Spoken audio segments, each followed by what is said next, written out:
Well, hello everyone. It is Xbox Developer Direct Day. Hopefully you guys are pumped up. You're excited. I have a real Dr. Pepper today. So I have a real Dr. Pepper. I got my breakfast / lunch ready to go. I have a big old cup of water. Oh, that way I can be hydrated because today is the big day. The Developer Direct is happening today. And so officially, we have Fable being shown off. They're going to show gameplay, things like that.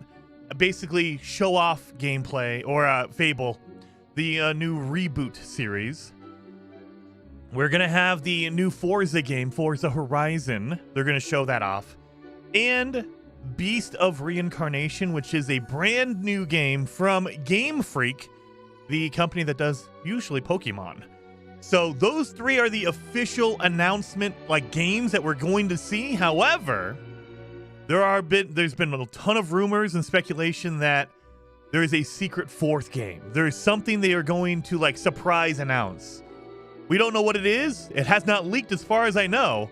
I was looking over on Twitter to see if there's any leaks about what's going on. I haven't seen anything yet. And the Developer Direct starts at about a half an hour. So right now, this is the page. This is the page we're waiting. I'm in English 4K, so we're waiting for the stream to start. It hasn't started yet, so that's what we're waiting on. It's supposed to start in about 30 minutes, about 29 minutes actually now. But yeah, so I haven't seen anything leak or anything. Usually something leaks, but I haven't seen anything leak yet, so we don't know. Starfield coming to PS5. I don't think they would announce it at the Microsoft Developer Direct. So, generally, there's no rules or anything it's not against the law for them to do that.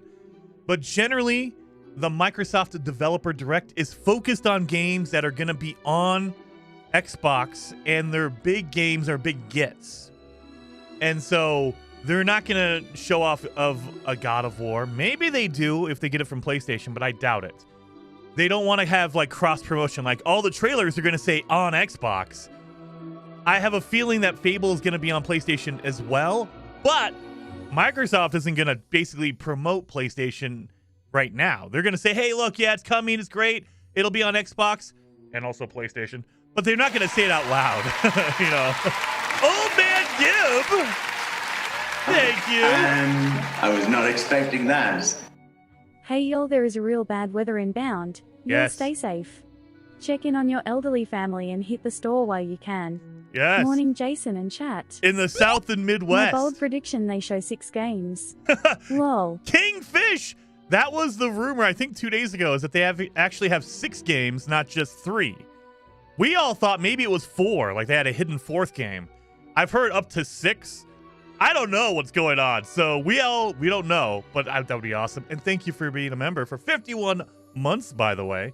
And then Old Man Gib, exactly. So, calling the mother-in-law, she's over in the Midwest. So it looks like the big storm is going to be Midwest into the South if you're in the United States. So we're talking Georgia, Arkansas, the Midwest. So maybe, a little bit of Illinois, Iowa, so just if you're in those areas, be careful. You guys know about big snow. We had some I think it was right around Thanksgiving last year. So there was a ton of snow last year. So it's just been getting hammered in the Midwest and the South. And I know you guys in the South aren't used to snow. So just, if you don't have to drive, don't drive. That's the biggest deal because in Colorado, we are ready for the snow. We have snow plows out we prep the roads for snow. We literally put out salt and stuff like that to make sure when the snow falls, it melts immediately. It does not turn to ice. They spray it down with some, I believe it's a vinegar solution that basically makes the water acidic so it does not freeze. You guys don't do that down in the South because you don't know. You don't have that happen all the time. It's the same thing that happens down in Texas. You get your freak snowstorm and you don't know what to do. You only get 2 or 3 inches of snow, but it kills everything because you don't have snow plows and stuff. So just if you don't need to drive, don't drive. Let it go. Make sure you don't need 500 loaves of bread either, and you don't need 1,000 packs of toilet paper. It happens here. If we have a big snowstorm coming, everyone's buying bread, milk, and toilet paper. And it's like, you're going to be in your house for maybe 2 or 3 days. You don't need that much. Come on now. You don't need, 60 eggs. You don't need 5 dozen eggs. It's like, relax. So just, make sure you have your normal stuff for like 2 or 3 days and you're good. At that point, the sun will come out. It'll melt it a little bit. It'll still be crappy to drive, but at least you'll be able to drive. Ooh, I do see the whole truth when it comes out. Dude, I cannot wait. So my bold prediction, my hope, my dream, whatever you want to call it, I hope they're going to show off the new Fable game, the Fable Reboot game coming out this year, we assume. I hope that they show that off and it looks really good, but I really, really want them to also announce, hey, by the way, the original Fable games, Fable 1, Fable 2, and Fable 3, have been remastered. They're on the new systems, PC, PS5, and Xbox, and they're coming out today. That's what I hope they do. I hope that if they do a shadow drop, I hope it's for the old trilogy. They're going to remaster it, better graphics, things like that. Oh, God. That just came on and scared the bejesus out of me. Okay, so yeah, it's on. It's on. Oh, my God. Let me change some sound settings here. So we have 30 minutes. 30 minutes until it is official. But yeah, that just made me pee my pants a little bit. Wow. All right. Let's do this. There we go. That'll fix it. So now I have control over the volume. All right. That's good. All right. So yeah, we have 30 minutes. 27, technically. 27. But yeah, I hope that is what we see. I hope we see. Did I just lose everything here? We didn't lose anything, did we? No, we're good. We're good. I have no drop frames. All right, let's move that over here, just so I can see that. I hope that's what they announce. I hope that they announce, hey, look, we have the original trilogy out on PlayStation and Xbox. It'd be a win for them. And honestly, seriously, we played the original Fable Anniversary on Tuesday. That game holds up. The only thing wrong with it, quote unquote, is that it's hard to run. It's a DirectX 9 game. It's a 32-bit game. It's just old. I had to download a whole bunch of window what do they call it? It is, let me see, Microsoft Visual Redistributables. Basically C++ files to run a game from 2014 because it just wasn't running. So I had to do all that kind of stuff. That's the kind of thing I was like, okay, the game is old enough to where it's going to be a pain. If you're not into technology, you're not going to be able to run it. You're going to be like, why is the game crashing immediately? Well, you don't have the distributables from 2010. Funny enough, because my computer was made within the last decade. Anyway, so that would be the coolest thing. You don't really need to do a lot for Fable 1. Fable 2, I've gone back and played it on my Xbox Series X, and it is literally the original game that came out in 2008. It is 720p, 30 frames per second, motion blurred to hell and back, because that's how they got it to run. So it looks bad because you're talking, stretch out a 720p picture. It's already going to look blurry, and then slap on a whole bunch of motion blur. That game just looks like a smudge when you're playing it. And it's 30 frames, and it's a shaky 30 frames. It's not even a solid 30 frames. It'll dip down to 20, and it's like, what the crap? It is not great. So that's what I really want. Up-res them, let them play, and be good. Kingfish, as I played Fable 2 last night. So much fun. I really missed it. So I couldn't get past the beginning snowy area when you're trying to help your sister. And it was like, I was just going around going, my God, this thing is rough. So I love it. I want to go back, and if I could force myself to get past that intro, the snowy area, and actually get into the game proper, it probably would run better maybe. But I just couldn't do it. I was like, my God. I keep thinking the members icon is a bird. Is it a bird? What? I don't know about that. Am I late? Not yet, Gaming Legends. Not yet. We have 24 minutes until it starts. So now we're just kind of doing our predictions and our our speculation on what we're going to see. I also think if they have a fourth game, because right now we only know about 3, Beast of Reincarnation, Forza Horizon, and Fable. Those are the only 3 official games they've announced. If they have a magical fourth game, I think realistically it's going to be a Microsoft game. It's probably going to be Gears of War E-Day, because they announced that thing like, what, 2 or 3 years ago? And we haven't heard anything about it since. And so it would make sense that, oh, we could at least show a trailer, some gameplay of what we're working on. It probably is not going to release this year. It's probably 2027, but who knows? Maybe they're ready to go and they want to make it a super insane announcement that, oh yeah, by the way, the new Gears of War game is coming out in March or May or whatever. And here's a whole bunch of gameplay. Old Man Gibbs says, yeah, Jason, there are a lot of fixes on Nexus for Fable and Fable 2. Yeah, well, I mean, on Fable 2, technically, it's not on PC. Like, I know I could probably get an emulator. And I've thought about it. I was like, because there's a really good PC emulator for Xbox 360. And so I thought maybe we could do it that way. Because that would be, clean up all the resolution, frame rate, all that kind of stuff. But I think the better option, at least for me, I want to support the series. I want to tell Xbox, Microsoft, keep Fable going, and you do that by buying their game. So I'm hoping that's what they do. The only thing I'm afraid of is they're going to be crazy because it's Microsoft.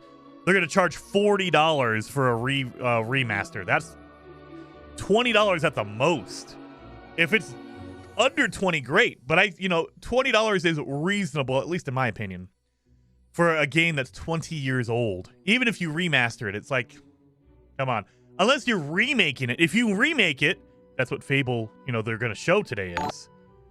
But if we could remake it, that'd be even better. What the heck? Oh, the alert didn't go off.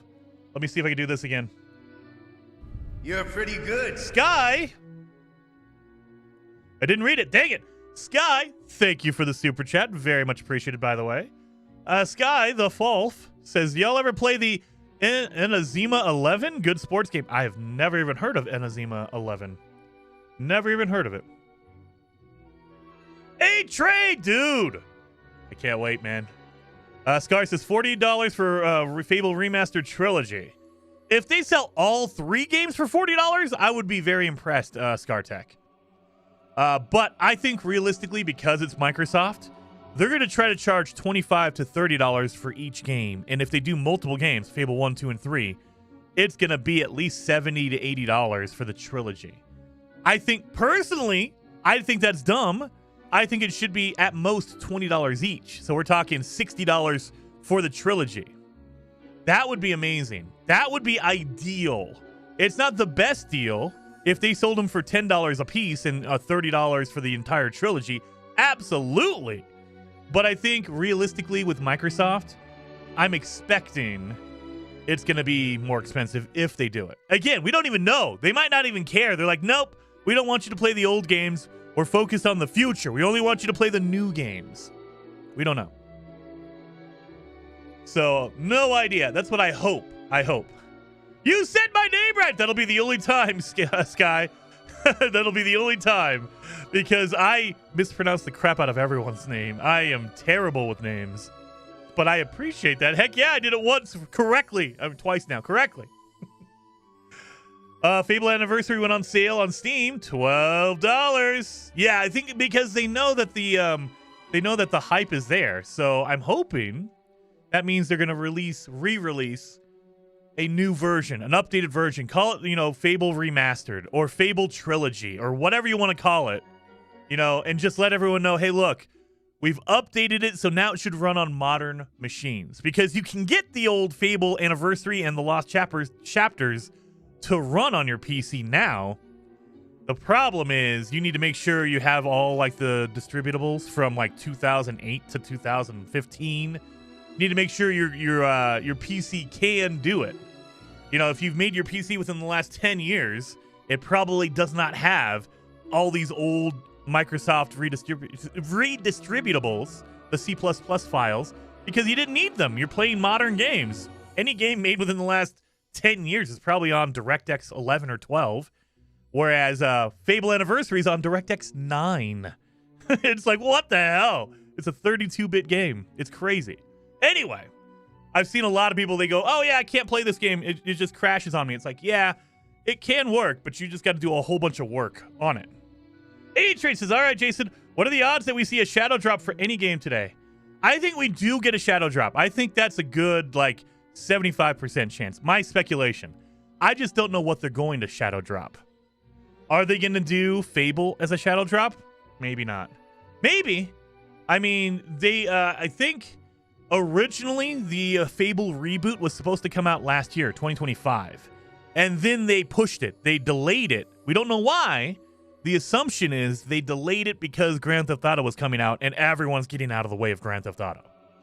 And so if that's the case, the game is ready. They've been polishing it. They've been, making sure it's good. And so they could probably release it whenever they want to. Theoretically, they could shadow drop it. I don't think they're going to shadow drop Forza. I think that game is probably needs more work, so they probably need more time for that. And then Beast of Reincarnation. It's a brand new game from Game Freak. Usually you don't want to shadow drop a brand new IP because no one knows about it. And for me, Beast of Reincarnation is a not great name. It's too long, too complicated. I can't remember what it is. I have to keep reminding myself. It's called Beast of Reincarnation. And so you want time for that. If I was Game Freak, I'd be like, no, we're not shadow dropping. We'll put out a release date and then let people pre-order it if they want to, but we're not going to shadow drop it. The only thing I can think that is going to be a really high chance is if they have another game that they're going to hide and shadow drop today, just like they did for Hi-Fi Rush. I don't know if you guys remember, I think it was 2 years ago at this point. They announced Hi-Fi Rush and then released it same day. It was literally like a game came out of nowhere from Tango, and they said, oh yeah, by the way, we were working on this cool game, this anime rhythm game, and it's out right now. And it's like, what? So that could happen. Maybe there's some weird, smaller, game, like a AA game or an A game that some studio's been working on, and it's like a $20 game, and they say, hey, we'll shadow drop it. That's fine. Or they could shadow drop Fallout 3. I know that they shadow dropped Oblivion last year. It wasn't at the developer direct, but they basically announced the Oblivion remaster and then said, oh yeah, by the way, it's out right now. So theoretically, if they're going to show off the Fallout 3 remaster or the New Vegas remaster, they could shadow drop that. So that could be it. Mike says, did you see the Ubisoft news? I did. Dude, every time you think Ubisoft has hit rock bottom, man, it can't get any worse than this. They pull out a shovel and they start digging more. They literally are canceling games, shutting down studios because they want to readjust and focus on open world games and games as a service. I'm like, they canceled the Prince of Persia remaster. I'm like, that company, man, you could hand them a golden goose and they would kill it to eat the meat. It's like, what are you doing? What are you doing? You're idiots. You have all these IPs and you're like, nah, you know what? Let's kill them all off and we'll focus on these games as a service thing because that's been working for the last 10 years. We made, what's it called? That first-person shooter that was supposed to be better than Call of Duty, and we shut that down. I don't know what's going on with Ubisoft. I would be surprised if they are still an independent developer in 10 years. I have a feeling within the next 5 to 10 years, we're going to see Ubisoft get bought up by Tencent or something. Just full on sorry, you guys just don't know what you're doing. I want Cyberpunk Legends. I've never even heard of Cyberpunk Legends. A shadow drop of Fallout 3 would be amazing. That's the rumor. So the rumor is there is a third game or a fourth game that they're going to show off. Everyone is speculating that it's something Fallout related. So it could be Fallout 3. It could be Fallout New Vegas.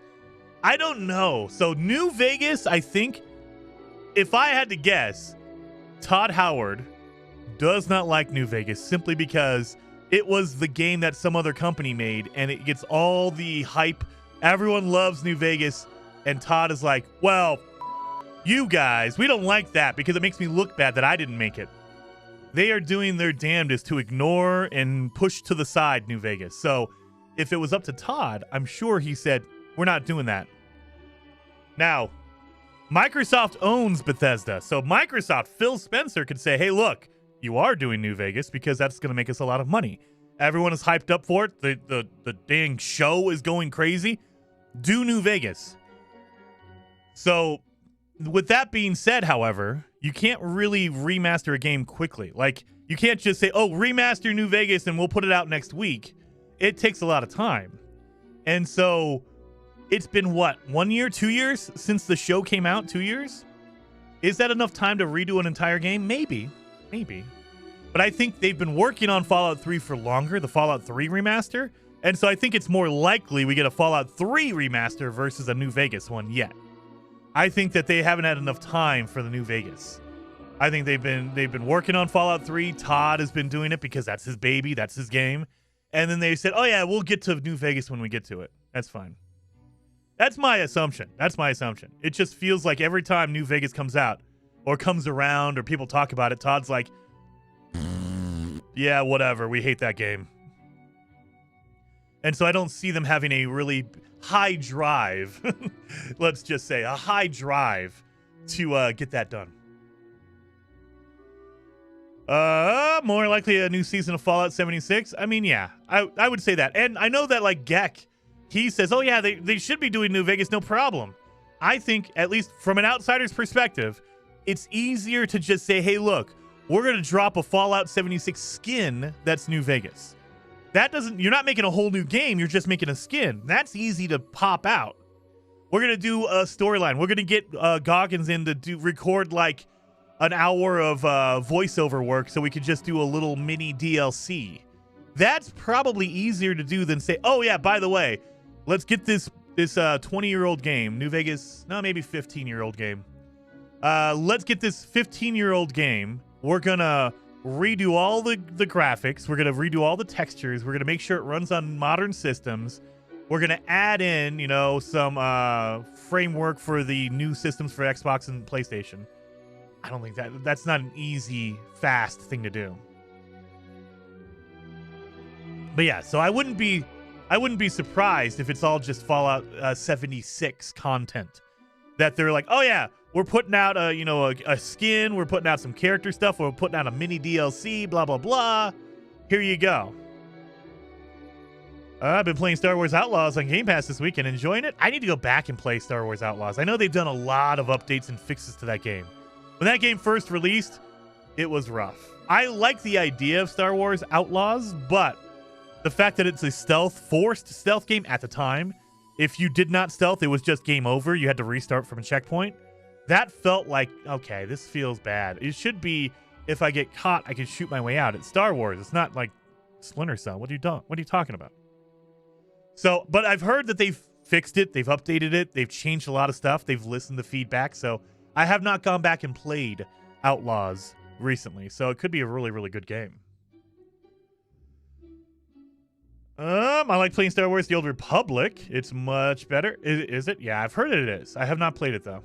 Looking forward to Fable. Dude, that Zerohurst, that is my, highlight of the show. Unless they say, hey, look, by the way, we're bringing back an old series. It's called Brute Force. If you guys don't know Brute Force, go look it up. It's an original Xbox game. It is so cheesy, terrible, but great. If they're going to announce that, then I'll be all for it. I'm all for it. But as of right now, the official things that they've announced, I would say probably Fable. The reboot of Fable is what I'm excited about. Excited to see it. I'm nervous that they're going to try to take it into a dark and gritty, it needs to be more realistic like The Witcher. No, that's not what Fable is. You could change up the gameplay, sure. But at least for me, the heart of Fable is lighthearted, comedic. The writing needs to be good. It needs to focus on whether you're good or bad in a cartoony way. Like in the original game, we saw that. You do good stuff, all of a sudden your hair gets lighter, you start turning into an angelic-looking figure. If you're evil, Your skin starts to get charred and black. You grow horns. You look like a demon. I like that. And people are afraid of you. They run away from you. You're allowed to fart on people. It was a lighthearted, cartoonish way of approaching it. I don't want a realistic, gritty, oh no, it's Witcher all over again. Okay. I mean, that's not Fable, at least to me. Yeah, chasing chicken, kicking chickens. I really hope that they keep that at the core of it. Like the gameplay, absolutely, you can modify it, make it better, update the gameplay, make it more, combat reliant. But the core of the game is the humor, the story, the writing, the Guildmaster narrating stuff. I love that. We saw that. The cinematics were so good. And that game was 20 years old, 22 years old. It's crazy how good it was. I was like, damn, this is really good. Going back to this 20-year-old plus game. And I hope I'm hoping that's what they played it and they said, okay, this is what we need. Open world. I think they said that it's an open world game.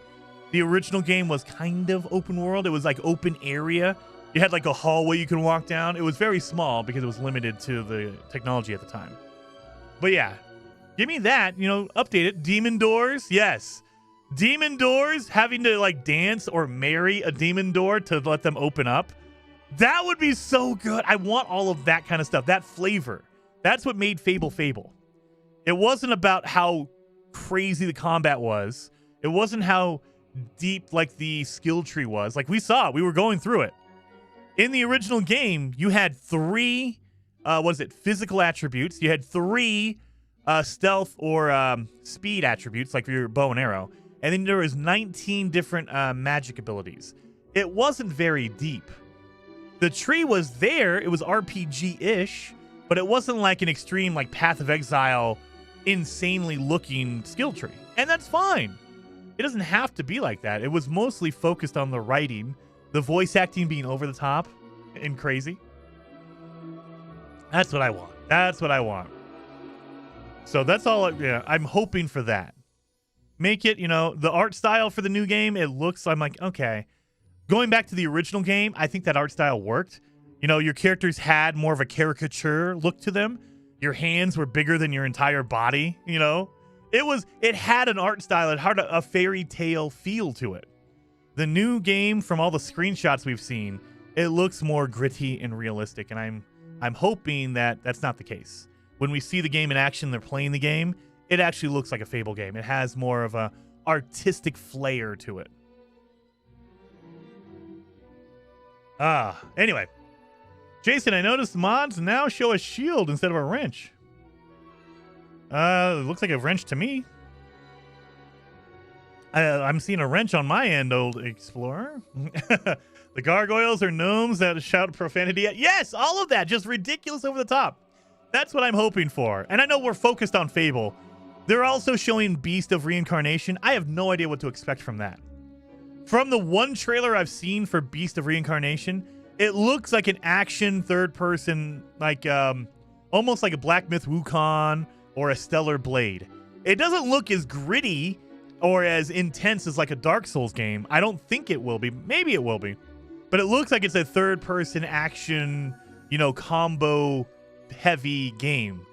So that's what I'm expecting from Beast of Reincarnation. As for Forza, I think it's in Japan, Forza Horizon.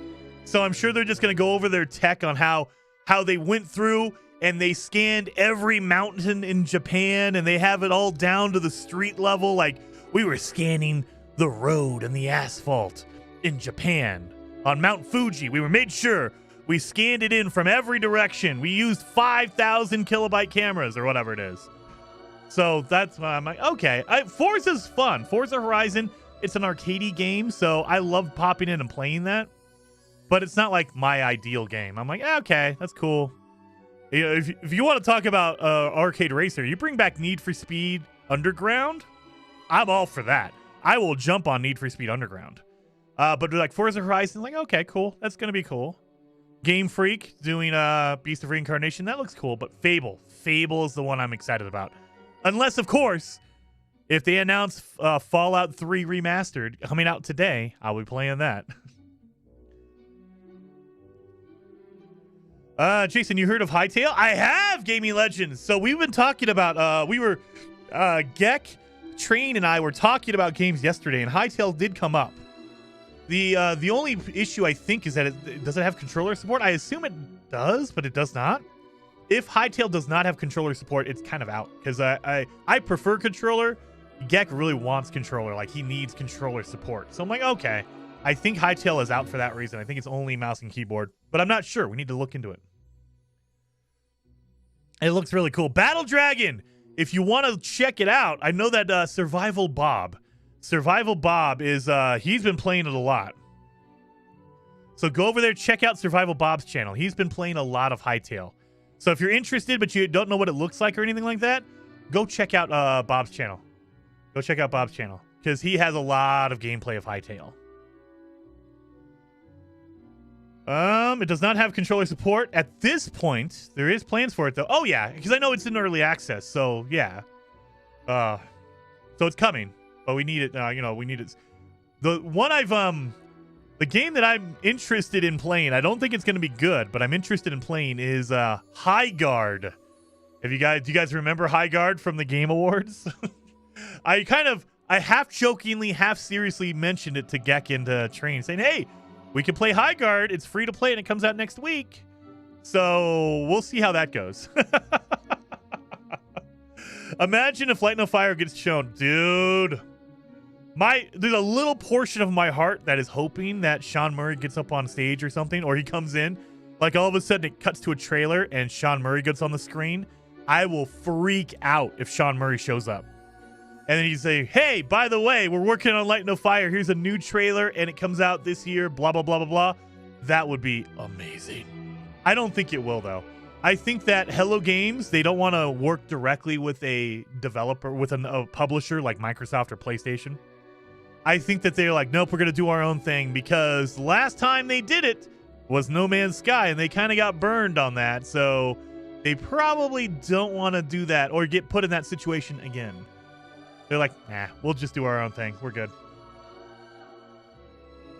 Add to the game to Steam Launcher, then you'll get controller support. It works. Wait a minute. Can you fire it up through Steam still? Oh, yeah, you probably could.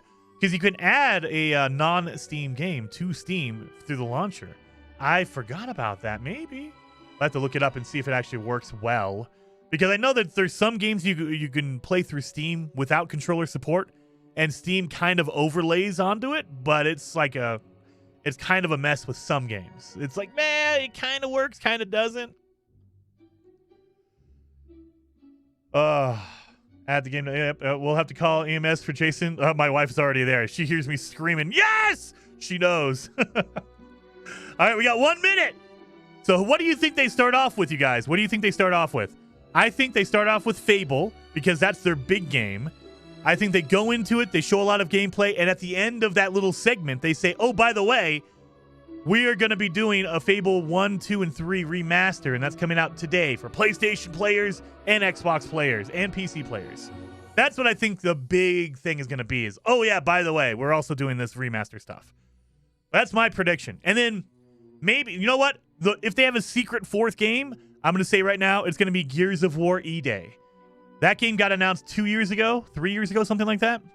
And we haven't heard a thing since. We haven't seen anything on Gears of War, nothing. I think if they have a fourth game, it's going to be Gears of War E-Day. They'll go, oh, by the way, we're still working on this. Here's a trailer, and it's coming out later this year or something. All right. So as with all showcases, just a heads up, as with all showcases, I will turn off notifications for the duration of the showcase, but don't you worry. I will get back to it. If you do a super chat, you do a membership, whatever, I will get back to you as soon as the showcase is over. Got it all in here? Okay. 1440p, we got it. All right. And if the game is too soft or too loud, let me know. I can adjust the volume on the fly.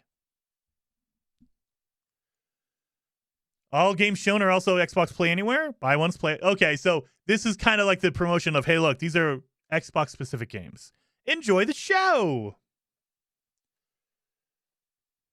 But yeah, so if any super chats or anything happen during the stream, I appreciate you. I love you. I'll get to you right after the showcase, after this stops. Man, there's a lot of warnings going on. Good Lord. Makes me nervous that I'm going to have this on mute. Nope, volume's good. All right, there it is. Oh, we're starting with Beast of Reincarnation. Okay. Oh, maybe not. Okay, maybe not.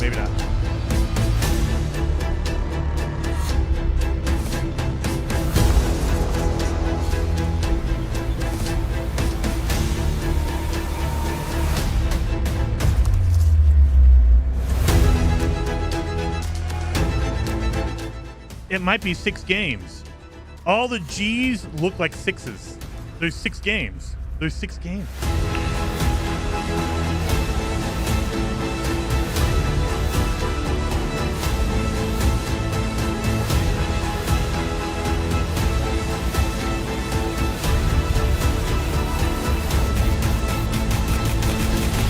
I'm not sure what to do with my hands. Okay, Ricky Bobby. All right, let's see. I think they start off with Fable.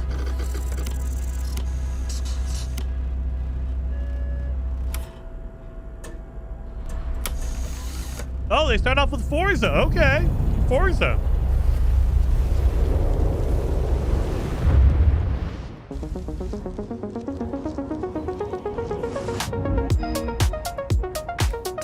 Welcome to this world-first look at Forza Horizon 6. I'm Torben Ehlert, Design Director for Forza Horizon, and I can't wait to show you what the teams at Playground Games and Turn 10 have been working on. And I'm Don Arceta, Art Director for Forza Horizon.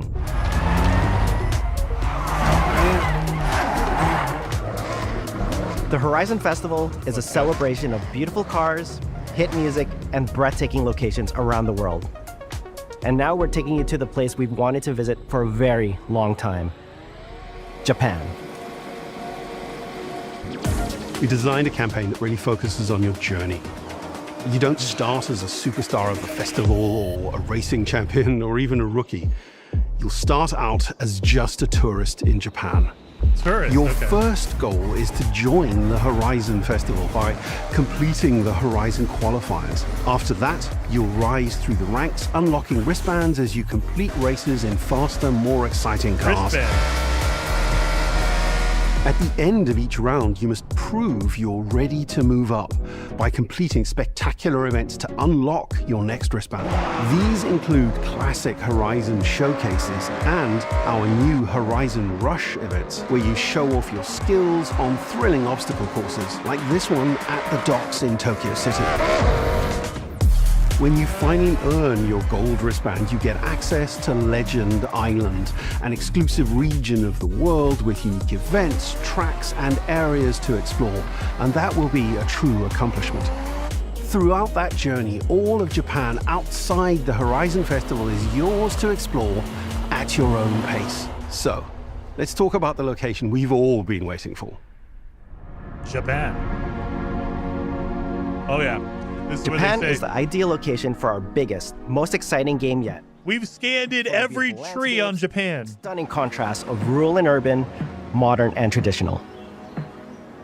This is our largest map, full of verticality, diverse biomes, seasonality, and breathtaking driving experiences, elevated by Japan's unique car culture. So we knew from the start that we wanted to deliver the most compelling and authentic game possible. To help us create those experiences in-game, we sought out advice and insight from people who've lived with Japanese car culture their entire lives. As someone who grew up in Los Angeles and Tokyo, both cities known for car culture, I developed a passion for cars early. I've also worked extensively supporting creative collaborations between Japanese and Western video game studios. Over the course of production, I had many conversations with the team about the nuances and the details of Japanese culture and how to reflect these in Forza Horizon 6. As an example, when we discussed naming options for the player home at Tokyo Docks, we discussed the building number, picking 7 and 8 because those two numbers are considered fortunate in Japan. In fact, these numbers are also part of a well-known Japanese proverb, Nana Korobi Yaoki, which means never give up. When our team builds a Forza Horizon game, we focus on the essence of the place, what makes it special and unique. At the start of production, our team traveled to Japan to capture reference for everything. Time lapses of real Japanese skies, photogrammetry of trees and geology, scans of roads and buildings, and things as simple as water kick-up and the way fallen cherry blossoms respond to passing cars. From these references, we then work to capture the soul of those places, adapting it for Horizon's open-world gameplay. And since Japan is home to driving experiences unlike anywhere else, that process begins with the roads. Inspired by the C1 Loop, Ginkgo Avenue, and mountain passes, like Mount Haruna and Bandai Atsuma. Then we layer in the details around them, creating a world where every road leads to discovery. For this game, we built our biggest urban area yet. Our Tokyo city is 5 times larger than anything we've designed before, with multiple districts, each with a unique identity. We work to create a city where every road, every corner, and every shortcut is fun to drive and a delight to explore. Seasonal change in Japan is dramatic, and these changes are widely celebrated in local culture. We've captured that in games so that you'll see those changes reflected in the world around you as you explore. That sense of exploration is at the heart of the game. Everything you find on your road trip in Japan is something for you to collect. Cars, houses, landmarks, mascots, and more, all tracked in your adventure journal. All right. Japan's car culture is one of the reasons we've been so excited for this location. And Forza Horizon 6 will feature more than 550 cars at launch. That's a good voice. Oh my god. Body kits, new Forza Aero, and the ability to paint liveries on windows. We've also fully overhauled our roster to be better balanced across all performance classes, from D to our new top-end R-Class for track-focused cars.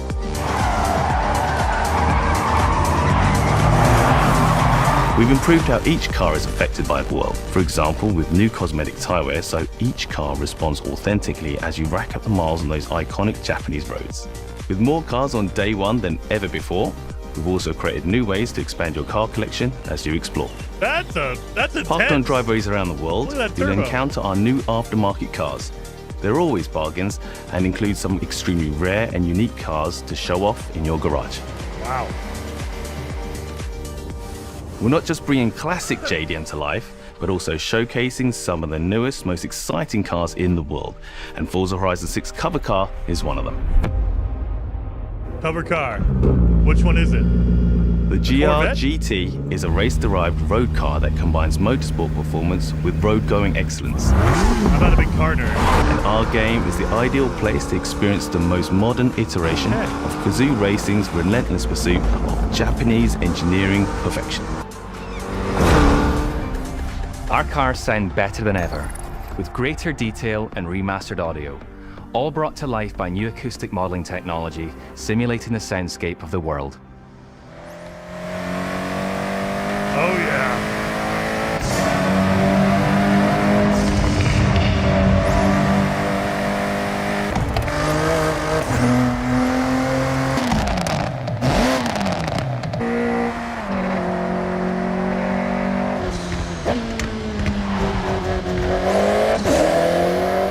Music is a huge part of the Horizon Festival, and we're curating a diverse track list from around the world, including exciting Japanese artists, so you can choose your perfect soundtrack, whether racing, cruising, or drifting. And to complement the visual contrast of our map, we've captured extensive field recordings across all 4 seasons in Japan, creating a rich and truly authentic world for you to experience. All right. In Forza Horizon 6, you'll have new ways to shape that world with features that let you make a life for yourself in Japan. Our new customizable garages are the perfect place to do that. You'll find one of these at every player house, big enough for multiple cars, where you can freely decorate the entire space. And when you're done, you can invite your friends over to see what you've built. Okay. But the ultimate place to express your creativity is the estate. This mountain valley starts off completely empty and overgrown, but once you unlock it, you can build and decorate directly in the open world here. And anything you construct is permanent and visitable by your friends. You can base build in the game. All right. Fully committed to Forza Horizon being the open world driving game for everyone. We'll be carrying forward all of our accessibility features from previous games. We'll also be adding in new options like proximity radar for competitive players and auto drive for players who want to lean back and appreciate the world in motion. Our major new accessibility feature is customizable high contrast mode, making the open world of Japan visually accessible to everyone. No matter how you and your friends play, you can customize Forza Horizon 6 so you can play together. Japan is world-renowned for its car meets, like Daikoku, and inspired by these experiences, Forza Horizon 6 will include new open-world car meets.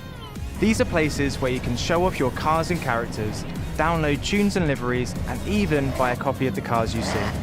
Then head out together to explore, where you'll find classic events like street races and our new Toge battles, iconic nighttime races down Japanese mountain passes. There's more to do in the open world than ever before, with new shared experiences like Horizon time attack circuits.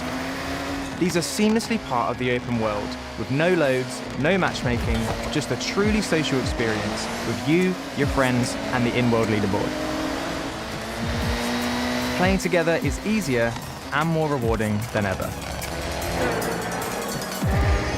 Wow. Forza fans are incredibly creative, making everything from liveries to race events and scenic locations to explore. To support your creativity, we've added the ability to start building from anywhere, as well as loads of other player-requested improvements, all of which are also available in the estate and the customizable garage. We also know you love to collaborate, so in Forza Horizon 6, we're making building fully multiplayer. In Horizon Collab, you and your friends can build anything you can imagine together. From everyone here at Playground Games and Turn 10 Studios, we hope you've enjoyed this first look at some of the new features we've been working on, and that you're as excited as we are for the game. We'll be launching on Xbox and PC on the 19th of May. If you're a Forza fan on PlayStation, we'll be welcoming you to Japan later this year when our PlayStation version is ready. For now, though, stay tuned for more updates about the game over the coming months. And thanks for joining us. We can't wait to see you in Forza Horizon 6 as we discover Japan together. May 19th for Xbox and PC. Later this year for PlayStation. I wonder why they're not just releasing them at the same time. I bet you it's because they're working on Fable. They're like, we need Fable to be out this year. All right. What are we doing here? Godzilla? Tell me there's God. Oh no, it's a mech, really? Oh, that's pretty good. I thought it was going to be Godzilla. Okay. May 19th release date. Pre-order today. And then... oh, they are going to do Fable at the end. Okay. That makes me think they're going to announce some other stuff around Fable if they're waiting till the end to do it. This is Beast of Reincarnation. 皆さんこんにちは。ゲームフリークのゼネラルプロデューサー大森茂です。ここは東京にあるゲームフリークのオフィスです。ビースト・オブ・リンカネーションはかつてない新しい体験を作り出すことに主眼を置いたゲームフリーク独自の取り組みギアプロジェクトから生まれた新しい挑戦です。これまでもポケットモンスターシリーズのほかソリティバ、ギガレッカーなどさまざまなオリジナルゲームタイトルを世に送り出し常に新しいアイデアや世界観の構築に挑戦しています。ビースト・オブ・リンカネーションはまさに新しい体験ができるゲームです。遠い未来、文明崩壊後の汚れに侵食された日本、そして一人と一匹のアクション RPG というゲームプレイで構築されています。この美しくも過酷なビースト・オブ・リンカネーションの世界で皆さんにも臨場感あふれる冒険を味わっていただくことができればと心から願っています。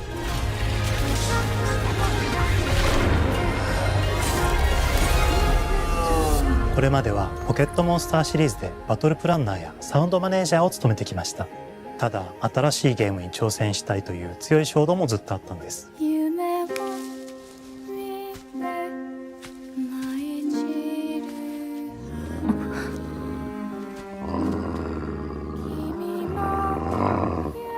最初は黙々とそのゲームで得られる感覚を自分の心に問いかけることから始めていました。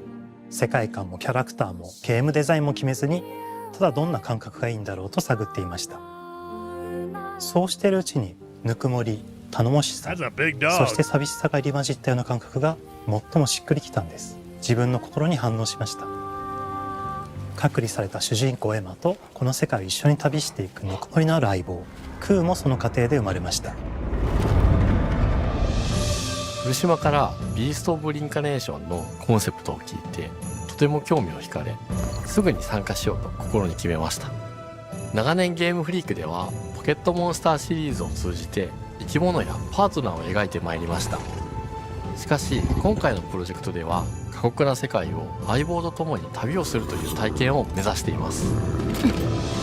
汚れと呼ばれる寄生植物が蔓延している世界がかつての文明の廃棄を覆い尽くすほどまでに植物が生い茂った過酷な環境となっており、It looks very Stellar Blade or Black Myth Wukong. このような経緯で It does. Yeah, I'm good with that. There's platforming in it. 神をエマの能力にすることになり、プロトタイプも出来上がってきました。そしてそれがエマという人物のバックグラウンドとキャラクターデザインを形作っていったんです。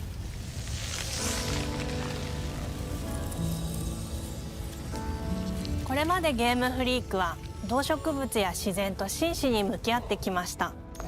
形状を自由に変えられて武器のように鋭くなりつつも美しい、そんな中核となるモチーフとして植物を選びました。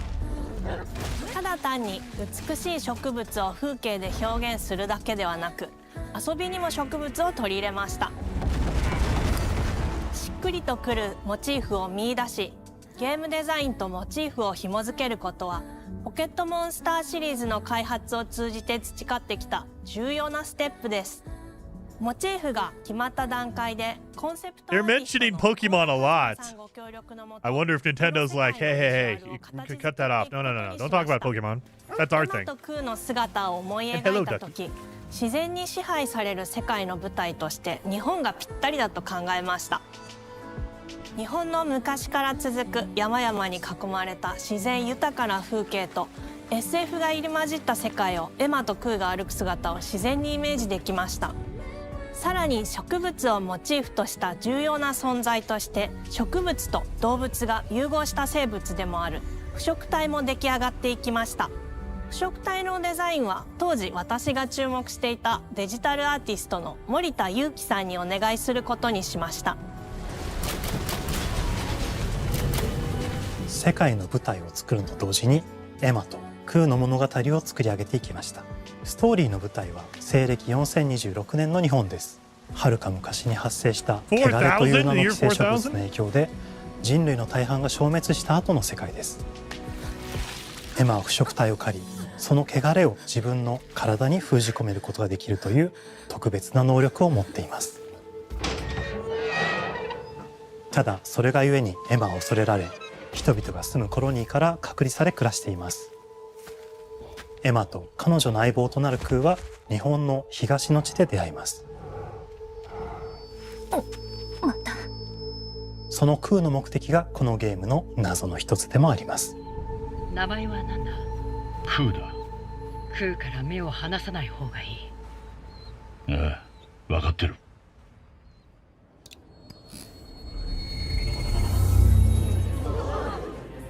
封じ後エマ、お前に輪廻の獣討伐の命を下す。都に迫る輪廻の獣を討伐するにはエマとクーの力を強化していく必要があります。そのためにこの世界に存在する強力な腐植体主を討伐し、その力を取り込んでいくことになります。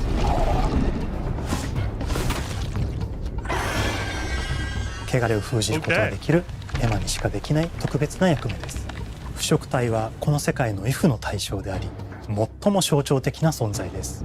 汚れに寄生されて巨大化していった生物たちです。There we go. There's a HUD. エマと空が戦う強力な敵です。腐食体は汚れを吐き、その巨体で世界を蹂躙していきました。腐食体の中でもひときわ大きい主と呼ばれる存在は、植物を操り自身の支配地域に汚れの森を呼び出します。汚れの森に入ると周囲の環境がガラッと変わります。手強い腐食体が襲いかかり、プレイヤーの行く手を阻むのです。そしてこの世界にはゴーレムというもう一つの勢力があります。ゴーレムは過酷な世界を生き残るため、かつての人間が魂を機械の体に転送した姿です。2000年の間に凄まじい戦闘技術を身につけましたが、一方で魂は劣化してしまっていて暴走しています。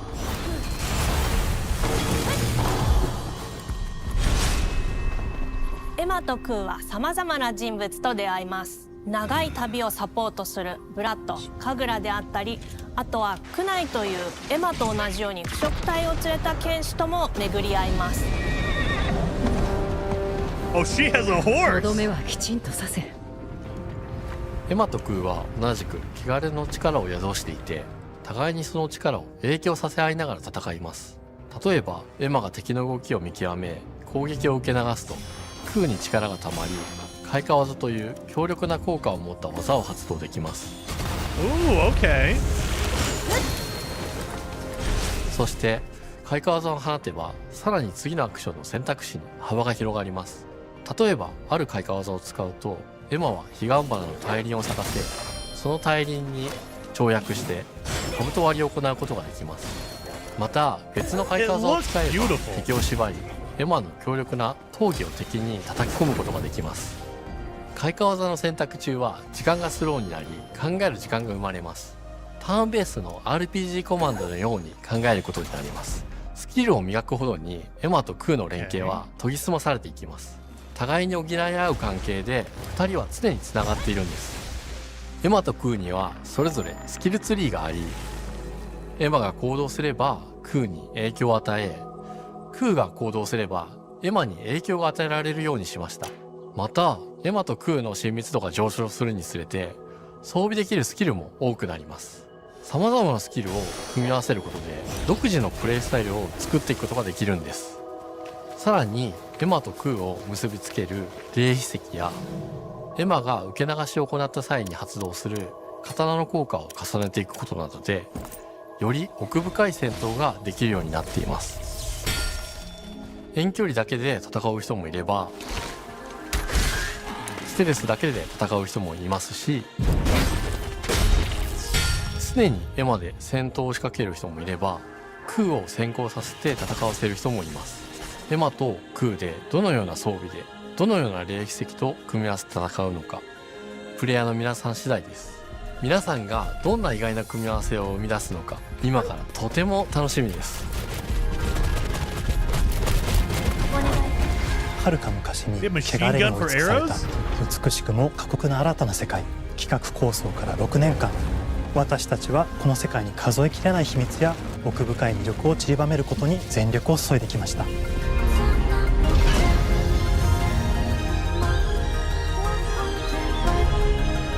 全てのプレイヤーの皆さんにビースト・オブ・リンカネーションの世界を体験していただける日が待ちきれません。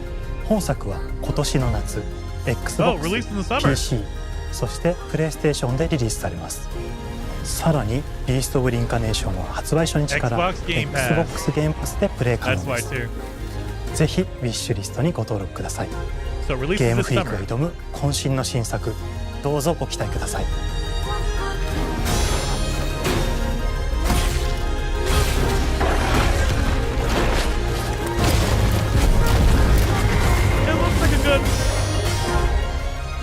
Looks like a good third-person action game. The gameplay kind of looks like the more modern Final Fantasy games. That kind of blend of turn-based and real-time action. I think we're gonna go to a new game right now. Right there.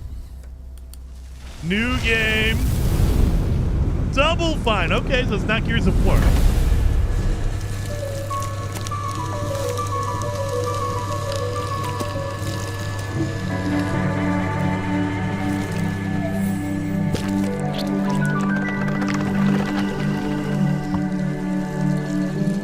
Double Fine has always been very strange. Hello, I'm Tim Schafer, founder and studio head of Double Fine Productions. And this is Elsbeth Larkin, senior tools programmer and junior in-house ceramicist. At Double Fine, we try to take a little time every so often and create quick game prototypes. Anyone in the company can pitch a game idea, and we have a vote on which ones we want to try to make. We forget the projects we're currently working on, basically get amnesia, and we do this for 2 weeks. That's a fortnight. And we build a few of these experimental game prototypes. We call this process Amnesia Fortnight. We've had all sorts of great ideas come out of this process. Okay. It's just like this clay. With a little bit of pressure and creativity, something interesting is created that wasn't there before. This is going to be the Shadow Drop. This is our new game, and it's out now. Fortnite. It's all about encouraging you to create with others, and then use what you create to destroy each other.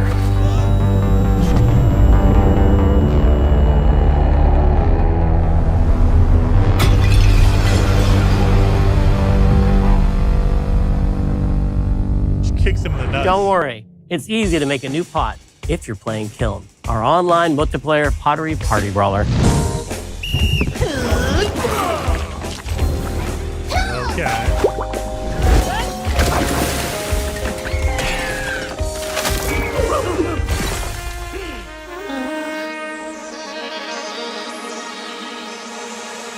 Really? Brutal Legend? You're going to show me Brutal We Legend? love to explore new and original ideas here at Double Fine, alongside last year's Weird But Chill game Keeper, featuring surreal and dreamlike exploration. Yeah. Kiln is the other side of that coin, bringing high-energy, expressive multiplayer action.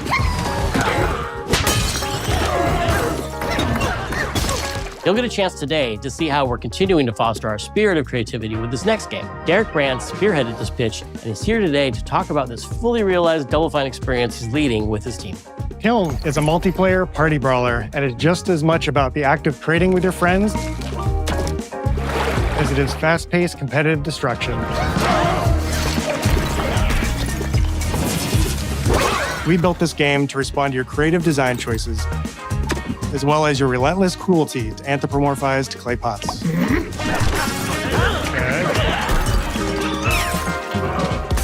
I've spent my career as a concept artist, focused on coming up with unique characters and environments at Double Fine. But I also play a lot of action titles, which got me wondering, what would a game look like that included not just the cathartic element of destruction and action, but the equally cathartic act of creation I was familiar with as an artist? I stumbled on the answer one day: what better solution than a pottery wheel? We wanted to give players the ability to create characters out of any shape and to make sure that what you make has a charming, animated personality. You start off as a little helpless, naked spirit. You're not capable of much in this state. Thankfully, you are capable of manipulating clay, and a pottery wheel is the perfect place for the creation of a new body. And when it comes time for destruction, those shapes needed to translate into capable fighters. Pots that can compete in challenges in a way that only pots can. Our game mode, Quench, brings all of that together in a 4v4 combat party atmosphere. You and your friends need to balance your pot's shape and abilities with its capacity for carrying water into enemy territory. Here, you'll navigate through the environment with your team's unique creations. Avoid or destroy incoming enemy warriors. And of course, fill your pot up with water to ultimately douse the enemy's kiln and win the game. Got him once. Now keep at it. Okay. You can talk to it. No, I want to hear this. It looks like a fun, Kiln, like, we wanted to arcade give game. players what we know they've always wanted from Double Fine. A best-in-class pottery sim, of course. With this strange concept came lots of design challenges, though, because it's a game about pots that have to transform into bespoke ceramic warriors. We had to figure out how to make an art tool, a character builder, and a loadout system all together, while keeping the whole experience approachable for anyone, not just pottery masters. After many iterations balancing simulation with arcade-like simplicity, we landed on a design that lets you feel like a master potter who can easily make any pottery shape you could dream up, even if you've never seen a potter's wheel. It's weirdly satisfying. We've carefully married the clay technology with the behavior of the sculpting tools and controls to make sure anyone can pick it up in seconds. Refine it with sponges, shapers, and straight edge tools to get specific and make it yours. As you sculpt, you'll notice the game recognizing the different shapes you've made. It'll automatically detect when you're shaping things like cups, vases, bowls, and many more. So that means we had to ask ourselves, if I was a vase, and this vase that I just made was now my body, what can I, as a vase, do?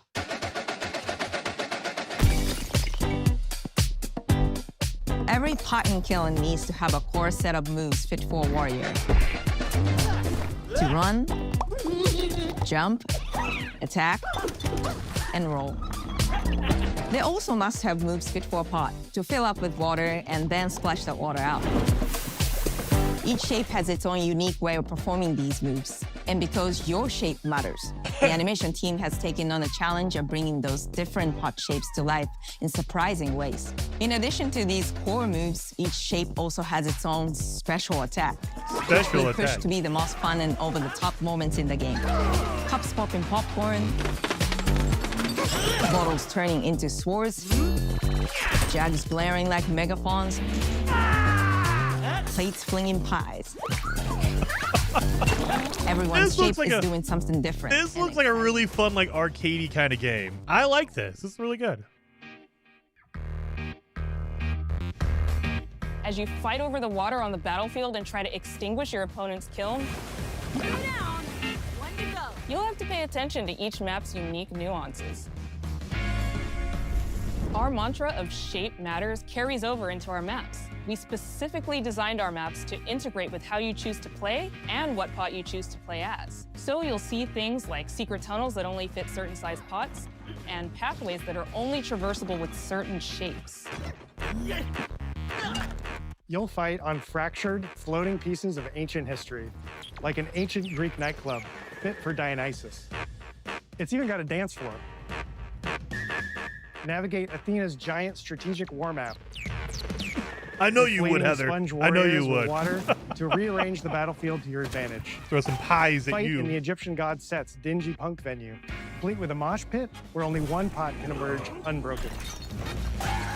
Leverage your unique creations.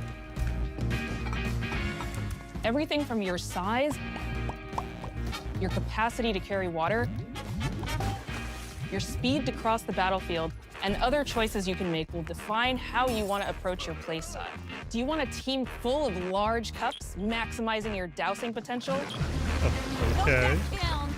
Or a team of tiny ninja saucers ready to quickly smash up anything that gets in their way? Or a unique combination you've discovered that balances power and splashability?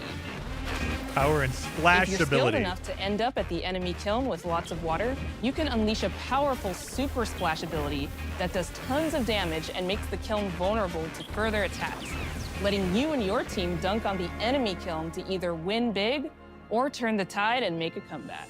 And that is how it's done. At the end of a round, the cycle of creation and destruction loops around again, and now you're back in the wedge, a multiplayer lobby where you can hang at the wheel and make something cool with your friends.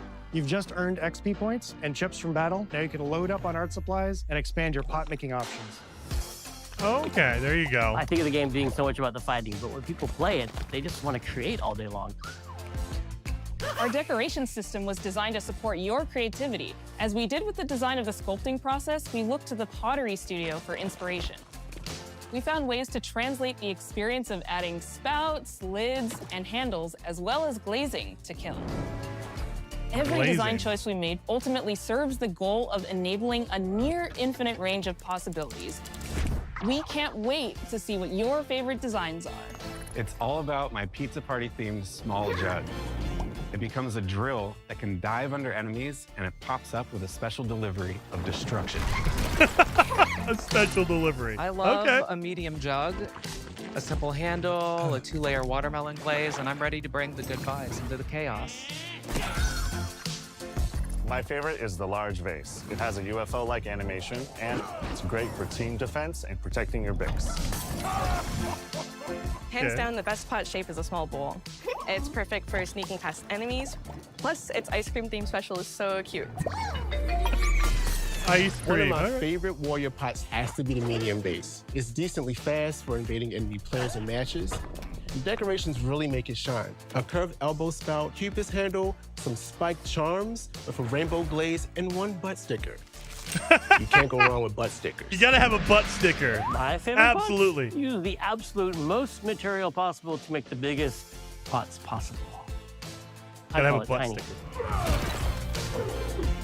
Whichever pot you decide to create, whether you're a budding artist or a seasoned gamer, you'll be fulfilling your pottery power fantasies when Kiln launches in spring 2026 Oh, on not a- Xbox, PlayStation, and PC. I thought it was gonna be the This shadow is just drop. the beginning of the pottery party as we bring regular updates throughout the year with expanded decorations, new activities and game modes, and much more. Creating is more fun together, and we'd love your help sculpting this experience. Be on the lookout to throw down with fellow Double Fine fans and join the Double Fine Action Insiders for an even earlier look and a chance to play in our closed beta very soon. You want me to say it 5 times? That's mean. Am I supposed to? Okay.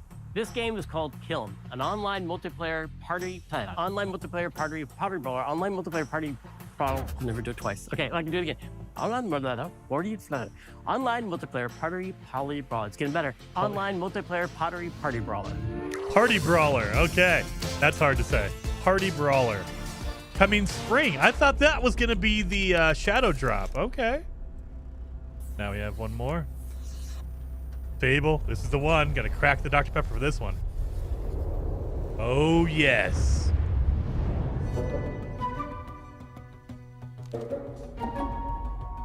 Hi, welcome to Playground Games, where I'm thrilled to share our very first deep dive into a game we've been making here for a really, really long time. Fable.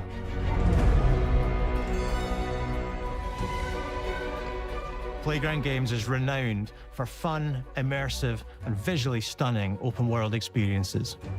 Since 2010, we've been developing the Forza Horizon series right here in Royal Leamington Spa, a charming little town in the middle of England. As Horizon has grown, so have we. Over the past few years, we've built a new team to carry that reputation into a new genre that we are incredibly passionate about. Fable is Playground's first open-world action RPG, and we couldn't be more proud to be carrying on the work of the legendary Lionhead Studios, the original creators of the franchise.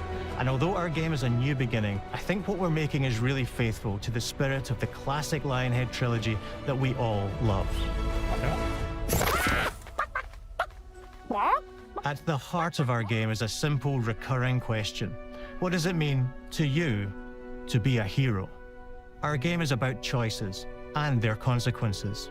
It's packed with action, drama, British humor, moral dilemmas, and quite a few chickens. All of this combines in a fairy tale which could only be Fable. In classic Fable fashion, you begin the game as a child, growing up in the sleepy rural village of Briar Hill. It's here that in a moment of extreme danger, your heroic powers first emerge, and we discover that you are Albion's first hero in a generation.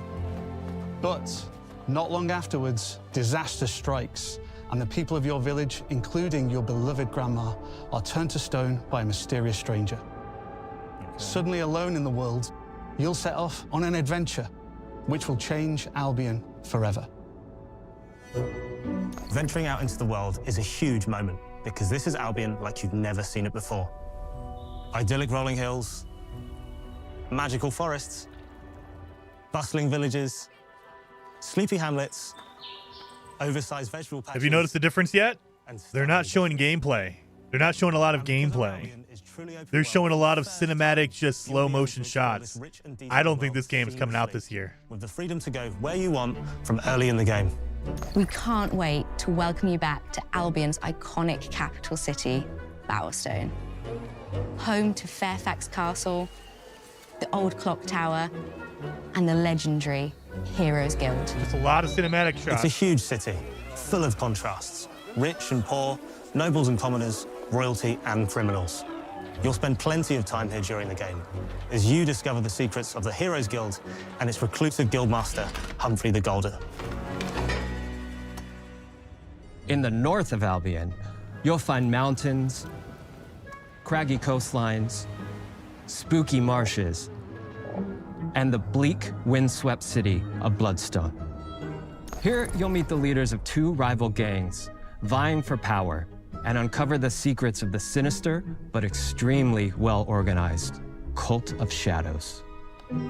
Our Albion is beautiful, handcrafted, and richly detailed.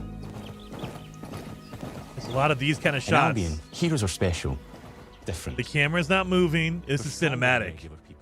A normal player would be moving that camera. They're not. More importantly, they're those rare humans who can harness and use magic in the world around them. They have the power to do what they want. And so do you. In our game, we want you to play as the hero you want to be. And that starts with being able to choose how your hero character looks. So, in Fable, you'll be able to pick from a range of different character heads and customize your clothing, hair, skin tone, tattoos, and scars. So the hero you play represents you. But as well as your appearance, you can be the hero you want to be through the way you play, through the skills and abilities you learn, and through the weapons you use. There we go. Just like the classic trilogy, heroes in our game fight with a combination of strength, skill, and will. Seamlessly blending melee and ranged weapons with magical abilities. They have the magic wheel on the right trigger, just like the original game. Allowing you to show off your personal playstyle against single opponents and large groups of enemies alike. Melee is at the heart of our close quarters combat. You'll use light and heavy combos, often knocking enemies off balance. This is what I'm talking about. Show me some gameplay like this. I like it. Swap to your ranged weapon to bypass enemy guard and deal with troublesome flying enemies. And of course, you'll be able to unleash your powerful spells to both manipulate and devastate your opponents. We're excited to be bringing back some fan-favorite adversaries for you to fight.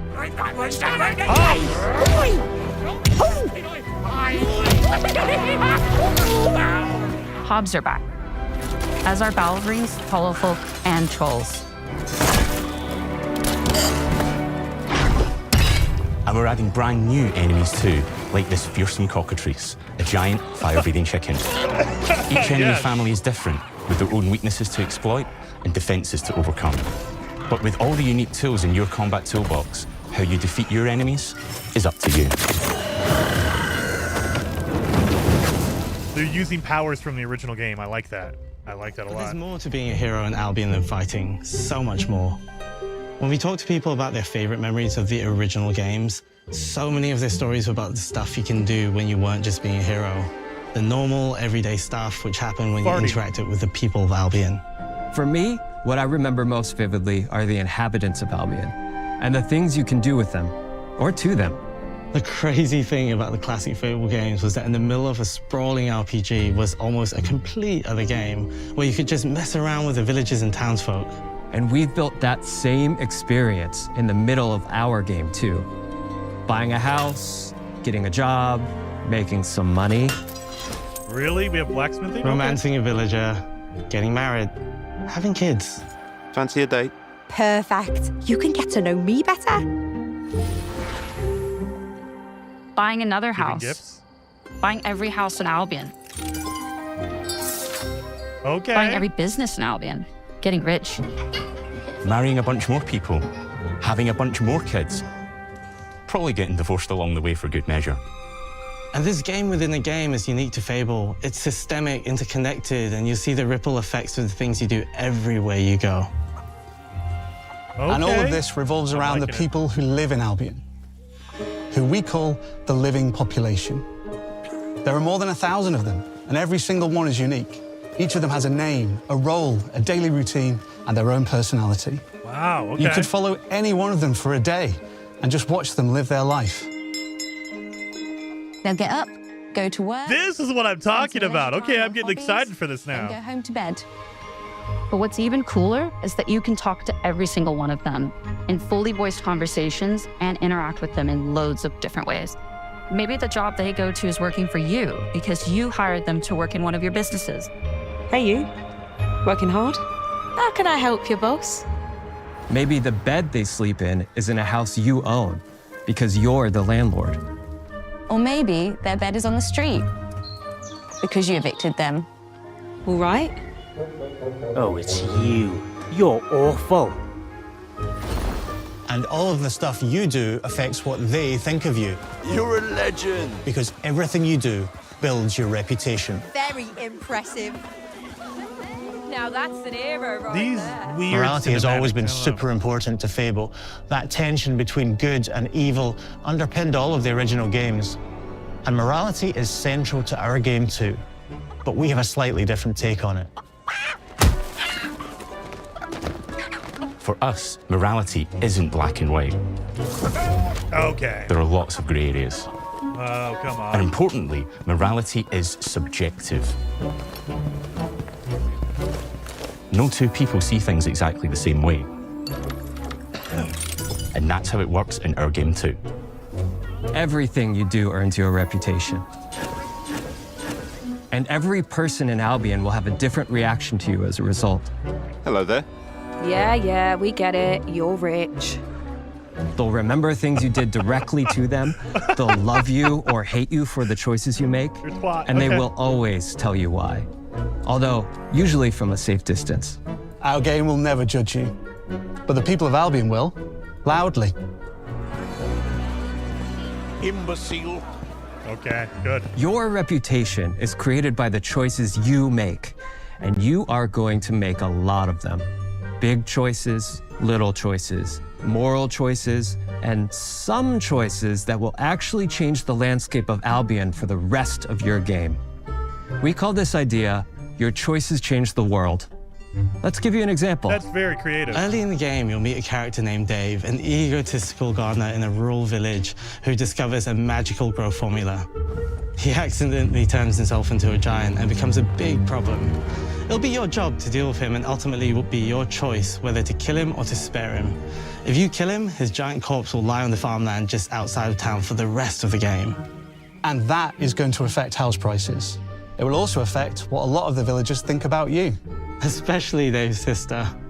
In Fable, the choices you make will define you. What does being a hero mean to you? Okay. I think it looks At pretty Playground Games, we've built a pedigree for beautiful, immersive, open-world experiences. Yes, they've typically involved sports cars, but this is a passion project for all of us here. Every member of this team, which we've built from scratch, has two key things in common: a deep love for the franchise and a burning desire to bring it back. good. Yeah. We're making this for Fable fans just like us, but also to introduce Fable to gamers who've never played the series before. It's been great to finally tell you a little about the game we're making. There'll be much more to share as we get closer to our launch. I'm excited to tell you today that Fable is coming to Xbox, PC, and PlayStation in autumn 2026. End of the year. Okay. From all of us here, thanks for watching. Okay, end of the year. They don't even have a release date. It's autumn. Okay. One more?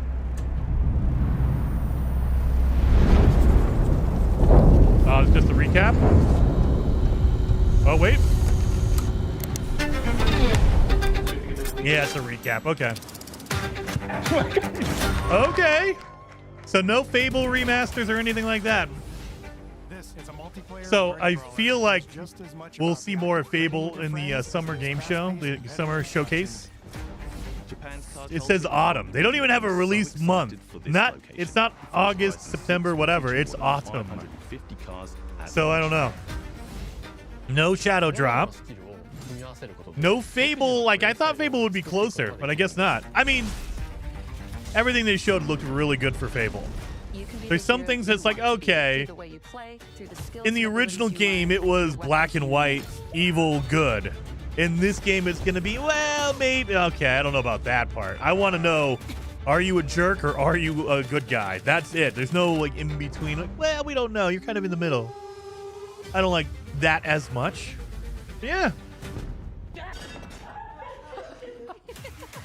So, I mean, yeah. Thanks for watching. That was it.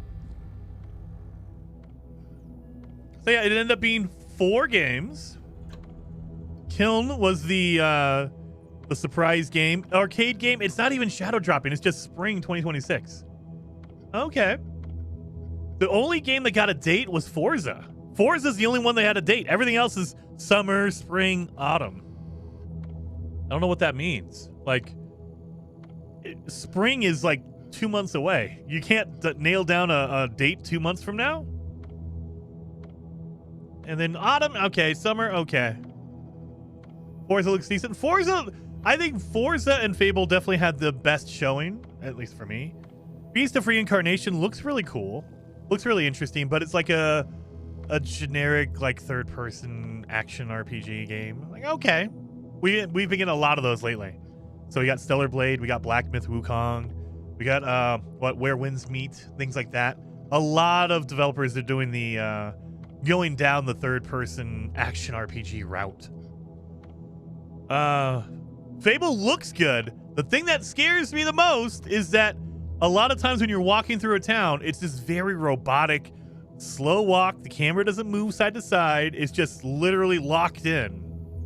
The combat looked good. So at least they showed combat and it was more than a 1 second, like you swing your sword and then the clip ends. They actually showed the combat actually in action. So it looks good. Let's see, can we go back and see some of that combat? Let's see. Let's get some combat. There we go. This kind of... Heroes Guild. When they do this kind of just slow pan, it feels like it's a pre-rendered cutscene or something like that. It doesn't feel like a real, like, actual gameplay. So this is all really cool looking. And so I was really nervous about that in the beginning. Like, okay, really? We're going to do this again? We're just going to show little snippets here and there. And previously, like last year, they would show combat. You would swing the sword once, and then it would cut. There was no, like, actual continuity in the combat. At least now they're showing it. And it looks pretty solid. It looks like photo mode. Yeah, kind of like a photo mode. Like, it's in the game, so they can say it's gameplay, but it's not how a normal person plays the game. It's how you would show it off. This is how you would show off the game if it wasn't ready, and if you turn to the right, it would just crash. You just, nope, go forward. Go at a slow pace. Let the game load in. Don't move too much, because the game will crash. That's what this feels like. It's just very, very slow, methodical, cinematic almost. But when you get to the combat, that's what looks good. So the combat, let's see if we can get some combat going on here. So right here, this reminds me of the original Fable simply because, look at that. That is your power right there. In the original game, hold down your right trigger and you can use your power. So I'm assuming it's going to play similarly to the original games, where you have like your light and heavy attacks on the X and Y buttons. And then if you want to use magic, you hold down your right trigger and then your magic abilities come up and you use your X, Y, your face buttons for that. That's how the original game worked, and I like that. That is very similar to what it is. This looks like a stamina meter in the center, and I'm guessing these little two dots, they're like your flourishes or your like super attacks or something like that. Yeah, well, actually, you know what? No, maybe that is your magic meter right there. Nope, it didn't drain on magic either. I don't know what this meter is. No stamina. Yeah, see, it's not draining your stamina. I don't know what this is. Maybe it's your shield. Maybe it's your health bar. So that would be your health bar with your shield on top, maybe? Your armor?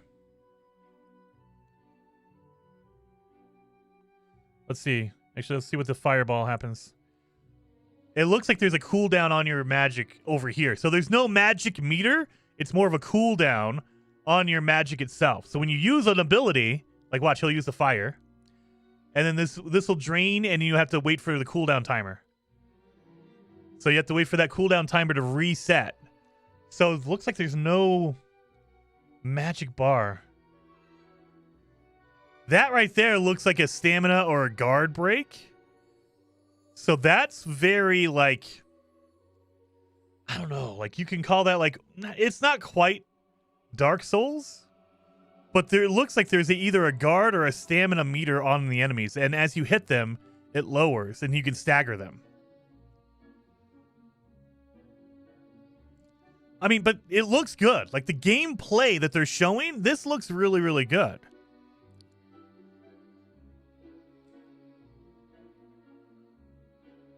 The fact that you have to shoot the actual lantern, that's pretty good. I like that. The art style looks good. So it looks very, very like a Fable game.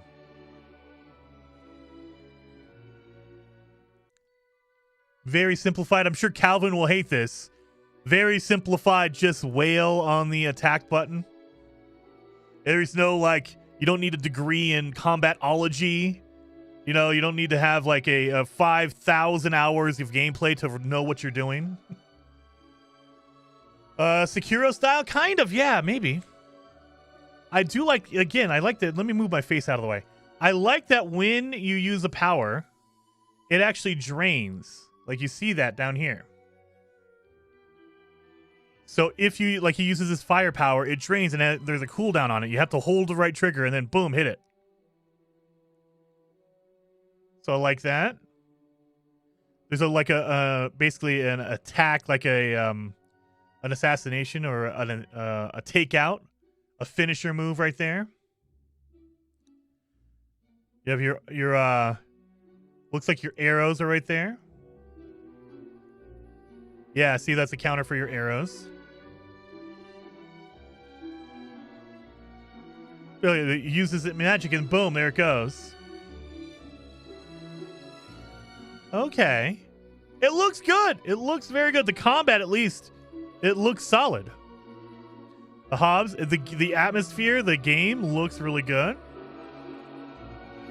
Machine gun crossbow. I like the fact that enemy had armor on and you couldn't kill him, so you had to shoot out his legs. Oh, let me go back. I like the fact, look at this. He tries to shoot him, and it just bounces off, so he shoots the legs and takes out his legs and then goes over and smashes him, melees him. That's pretty good.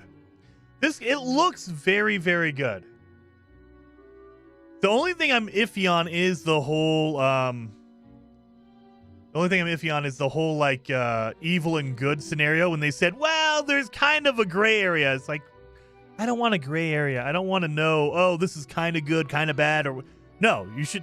In the original games, it was obvious. This is a good decision. This is a bad decision.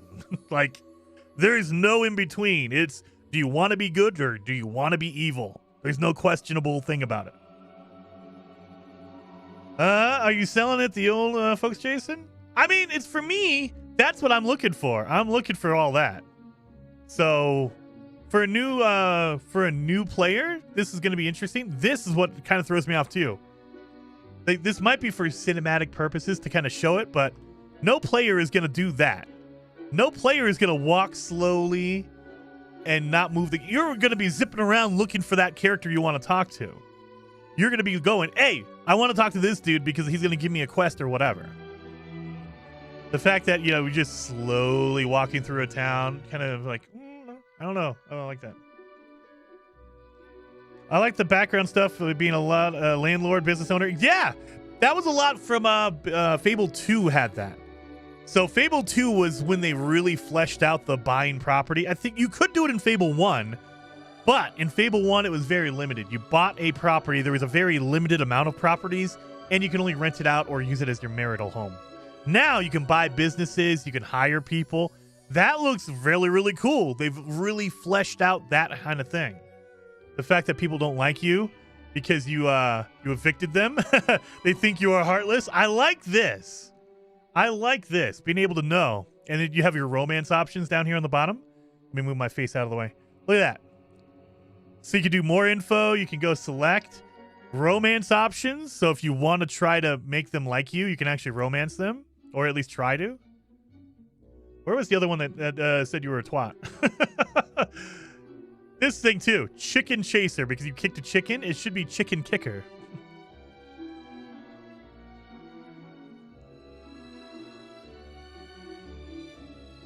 All right, let's see. She's like, oh, yeah, we get it. You're a freaking rich person. They think you're a rich twat. I like that. I want it to be like on the edge of like this is just like boy fart humor. I didn't see an emote wheel, so I'm trying to find that. I want an emote wheel so I could fart on somebody. That's what I want. I want to fart in the fact that the world changes depending on what you do. That's kind of cool. Hopefully your character changes. I want to be like, if I'm evil, I want my character to have like black burned skin. I want to have horns start coming out. I want that. That is what I want. I mean, the world changing because of your decisions is cool. I want my character to change because of my decisions. That's what I really want. So that's pretty cool. Being able to like choose if you want to murder someone or shrink him. I'm assuming you could find a way to pull him back down to normal size. But yeah. Coming fall 2026. So this autumn it's coming. Don't hit the chicken in Skyrim or you will regret it. Anyway, thank you guys. There was no shadow drop. I thought there was going to be a shadow drop. I was hoping maybe they were going to re-release the original Fable games. They didn't talk about that at all. So the secret game, the one unannounced game that they had was Kiln. And that is coming spring, that arcadey looking pottery game. That looks pretty cool. But yeah, so yeah, we're no shadow drop today. The only game that has a date is Forza Horizon on May 19th. Then we have autumn, summer, spring. Expecting 8 to 14 last check. What? They should have kept Kiln a secret. I mean, it looks like a fun arcadey game. If it's like, a $20 arcadey kind of game that you can play with your friends, that's not a big deal. That's fun. It looks very, very fun. Butt stickers. I mean, come on. All right. Well, I'm going to call it there. So that was a good hour long thing going on here. It was I think it was decent. I think that for me, it would have made it better if they would have actually given dates on these or show us a little bit more of Fable. Kiln was cool. They wanted to show that. That was pretty cool. Beast of Reincarnation. It looks like it could be an interesting game. It's like a third-person action game with some turn-based combat. I mean, and Forza looks good. Coming out May. Looks good. Your butt sticker will be the target. Of course, that's why I have to wear it.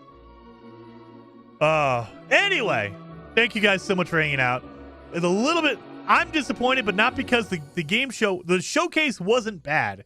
I built it up in my head. I wanted Fable re-release, remaster. I wanted a shadow drop. I wanted things that just didn't happen, but that was on me. So it's not their fault. It's not their fault. All right. Well, let's get in here. Wait, actually, before we go, Dry Zala super chatted in the beginning over there. No need to fear.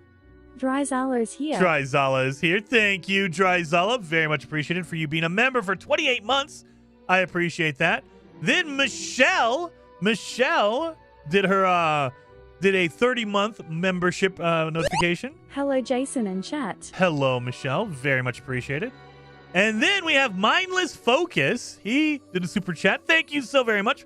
A good size super chat. Thank you very much. 07. I was not expecting that. I think you should read it. No, it's not. Why does it not want to read yours? Mindless Focus. I don't know why it doesn't like you. Mindless Focus. He super chatted and said they just didn't showcase the humor. It's pretty, but does it feel like Fable? I'll get it, but it doesn't quite feel it. Maybe still fun, though. I think they did kind of. So they didn't go all in on the humor. They didn't show a lot. But, I mean, the fact that that one chick thought you were a selfish twat, that, to me, kind of shows a little bit of the humor that they have going on. Let's see what we got here. I'll cancel that. Over here. Really? There we go.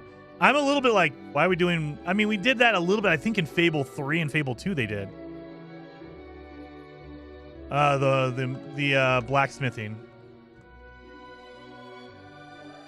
Let's see. Put it over all the way up here. Let me go back in here. There we go.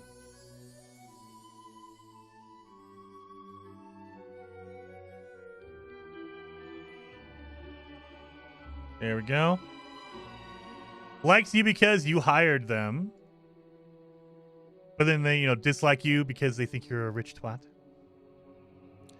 But yeah, so I think this is kind of, they're showing it a little bit. I have a feeling because this game's not coming out until the fall, until autumn, they're probably waiting to show a lot more in the summer showcase. So in June, I'm sure that the Xbox showcase is going to have a lot of Fable in it. And hopefully at that point, they show us a ton of gameplay and a ton of like the actual interactions with people. That would be pretty cool. So I like the fact that they give you titles depending on what you're doing in the world instead of going and buying them. Reputation gain for Chicken Chaser. So boom, boom, boom. A humble commoner. So this is where I think if they were going to be like too PC, they wouldn't say that. So I think that's kind of showing a little bit of the humor. But again, we haven't seen a lot of it. So I'm hoping they will. Anyway, thank you guys so much for hanging out. We definitely need to, I don't know if there's anyone actually streaming today. Let's see if we could raid anybody. I don't know if anyone is actually streaming. Let's see. Redirect. Zane is streaming right now. Let's go raid Zane. I have not been able to raid Zane in a while. Let's go raid Zane. He's playing Valheim right now. So thank you guys so much for hanging on. Thank you so much for hanging out. And I will see you over at Zane's stream. It's been a while since we've actually raided Zane. So I will see you guys over in Zane's stream.